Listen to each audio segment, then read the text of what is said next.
Name's Ethan, now a 21-year-old college student, but the memory of that one peculiar night when I was just 10 still chills my bones.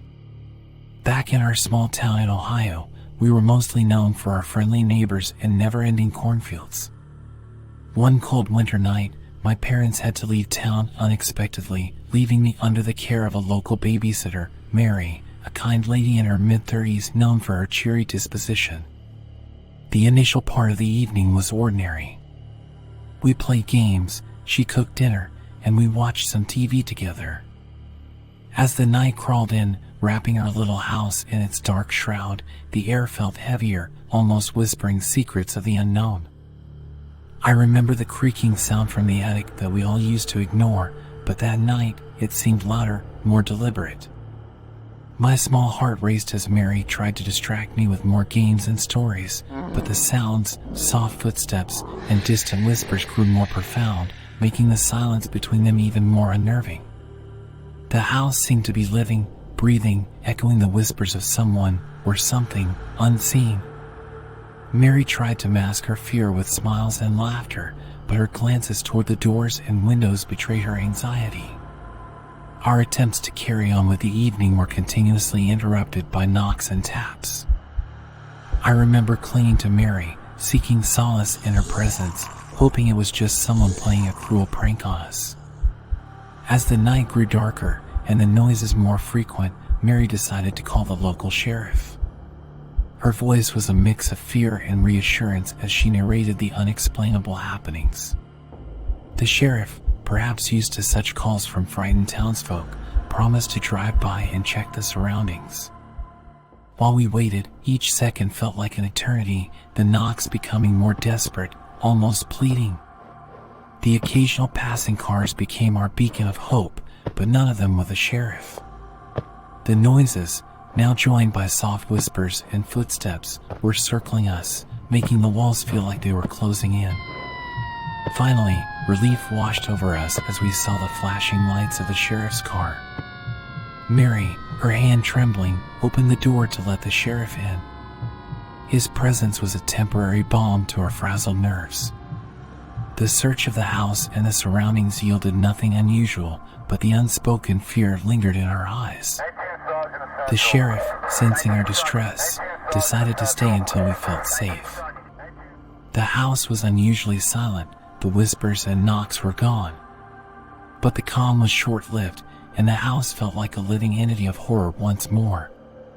Suddenly, a loud, unrelenting bang echoed through the house, making us all jump. It was coming from the inside, from the locked attic. The sheriff, his hand on his gun, approached the attic door, his face a mask of professionalism hiding the lurking fear. The banging continued, the door shuddering under the unseen force, the whispers growing louder, more desperate.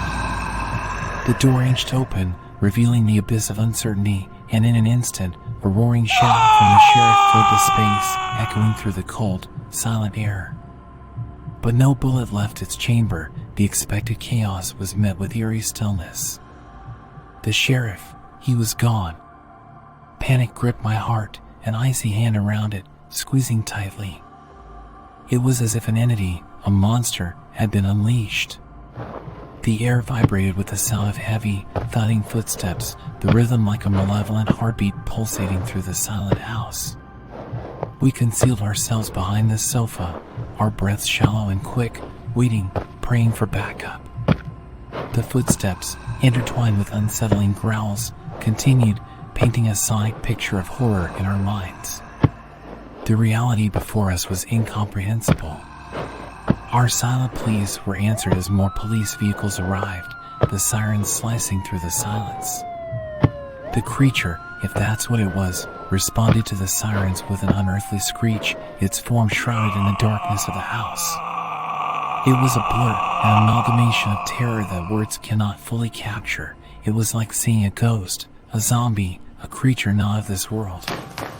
Our eyes locked for a mere second, and it fled, shattering the kitchen window in its wake. Police swept the house, their search meticulous, and found the sheriff, unconscious but alive.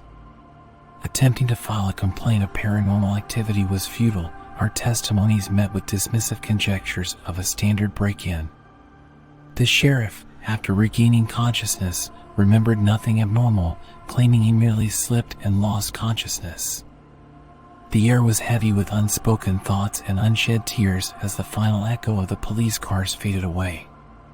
The town returned to its facade of normalcy, the shadows retreated to their corners, and the whispers of the unseen lingered in the air, a silent reminder of the unimaginable horror that had unfolded.